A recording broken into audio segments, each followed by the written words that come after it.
Hello guys, আসসালামু আলাইকুম। সবাই কেমন আছেন? আশা করি সবাই ভালো আছেন। তো আজকে আমি ভালো নাই, কারণ হচ্ছে আমি এখন বর্তমানে আছি পদ্মা সেতুর টোল প্লাজারের সামনে। বিআরটিসি বাসের থেকে হচ্ছে আমরা হচ্ছে নেমে যাই। আমরা হচ্ছে এই বিআরটিসি বাসটা হচ্ছে স্বরূপকাঠি থেকে টিকিট কেটে আমরা হচ্ছে ঢাকার উদ্দেশ্যে রওনা দিয়ে আসি। তো আসার পথে দুই তিন জায়গায় হচ্ছে গাড়িটা সমস্যা দিচ্ছে আর ব্রেক দিচ্ছে। আর গাড়ি এত পরিমাণ ওটা কম, মানে মানে কি বলবো, 40 স্পিডে করে মানে তারা চালাই আসছে। আইসে দেখেন টোল প্লাজার সামনে এসে গাড়ি ব্রেক দিয়েছে। গাড়ি আর চলতেছে না, গাড়ি এখানে ওঠার মতো শক্তি নেই। তারা হচ্ছে এখানে ব্রেক দিয়েছে, আমাদের দোকান দিতে ফেলাইছে আছে দেখেন। আসলে কি বলবো, এই বিআরটিসি বাসে আমি এই নিয়ে তিনবার সমস্যায় পড়ছি। এই নিয়ে তিনবার আমি সমস্যায় পড়ছি। তারপর আমি এবারও আবার টিকিট কাটি, এসি এসি বাস, এই কারণে হচ্ছে টিকিটটা কাটা হচ্ছিল। আর এই দেখেন এসে এখানে কি বিপদে না পড়ছি আসলে। সবাই সবাই আসলে এখানে বিপদে পড়ছে বলার মতো না। আর এখানে সবাই হচ্ছে আপনার সুপারভাইজার এবং ড্রাইভারের সাথে চিল্লাপাল্লা করেছিল। আসলে তারা হচ্ছে এগুলো সব চেক করে না। আর রোডে এত সমস্যা, তুই আগে থেকে কর। এই টোল প্লাজারের সামনে আসছো, এখানে হচ্ছে দেখেন কোনো গাড়ি দাঁড়ায় না, এখানে কোনো গাড়ি পাওয়া যায় না, এমন জায়গায় এসে ব্রেক দিতে। মানে আমরা এমন বিপদে পড়ছি বলার বাইরে। এখানে আমরা পুরা গাড়ি যাত্রী সবাই দেখেন নেমে বসে আছি, কিছু করার নাই। তো আমি যদি আপনাদের সামনে গিয়ে শোনাই, তাদের একটু ভয়েসগুলো একটু শুনে যদি দেখেন। আসলে তাদেরও অনেক ছিল যে আমরা হচ্ছে 9টার ভিতরে ঢাকায় পৌঁছে দেবো, আর এখন বাজে 10:30। আমরা এখনও পদ্মা সেতুর উপরে, তাহলে বুঝেন আপনারা যে কত পরিমাণে তারা রাগ হইতে পারে। যদি একটু যাই, আমি সামনের দিকে যাই, গিয়ে আমি আপনাদেরকে দেখাই।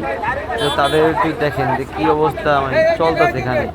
আসলে কি বলবো, মানে বলার মতো ভাষা নাই যে এরকম যে বিএটিসি বাস দিয়ে এইভাবে আর কি সার্ভিসিং দেয় আর কি। দেখেন একটু।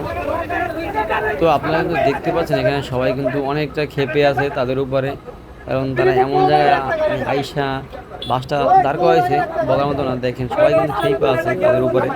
কি করবো, আমারও জিপ মানে বাজতেছে, আমি কি করবো, কিছু মানে বলার মতো বাসা আমার নাই। বললাম যে আমি যে বলবো, কারণ এখানে সবাই হচ্ছে সবাই ক্ষেপে আছে।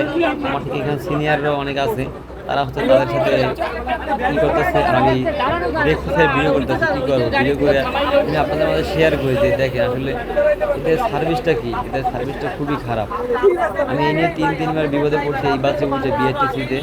আমি এই কান ধরছি, আর হচ্ছে কান ধরে বলছি যে এই বিএটিসি বাস আর কখনো আমি এই বাসের টিকিট কাটবো না।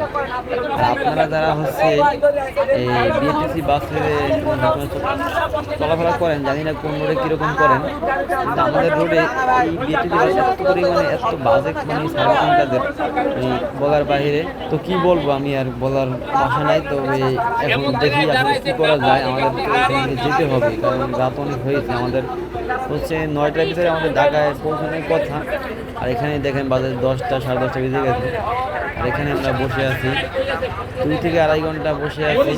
আর এত মানে এখানে বসে দিকে ভিডিও করলাম, আরও 2 জায়গায় মানে তারা এসে দেখছে গাড়ি টানে নেয়।